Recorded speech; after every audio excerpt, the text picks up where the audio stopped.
Hey everyone, in this video, I'm going to show you how to fix a denied corporate card application in Brex. So let's start with the first step, which is to log into dashboard.brex.com and open cards, and then tap to corporate card application. Now the red application denied banner shows the specific reason. Most commonly, business does not meet underwriting requirements. So you have to click on dispute decision if you believe it's wrong. Next is review the Brex eligibility requirements. So Brex requires a US-based entity, C Corp, LLC, or LP, now a valid EIN and minimum of 50,000 in a US business bank account. Now sole proprietors and non-US entities aren't supported, so you have to confirm your business meets all three before reapplying. Next is connect a qualifying bank account. So go to settings, tap on bank accounts, and add account to connect your business checking through Plaid. Now Brex needs to see the 50K minimum balance in real time. A screenshot or manual entity won't work, so Chase,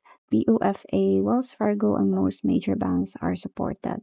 Next is reapply with complete business info. So click on reapply and fill every field: legal business name, EIN, business address, industry, business structure, and company website. Missing or mismatched info against your IRS, EIN letter is the #1 cause of the repeat denial. Lastly is get approved. So decisions arrive within 24 hours. Once approved, you will see an application approved with your credit limit, typically 10K to 100K based on cash on hand. So click on view virtual card to start spending immediately while your physical cards ship. So that's pretty much it. I hope you find this video helpful. Thank you for watching, and I'll see you in my next one. Bye!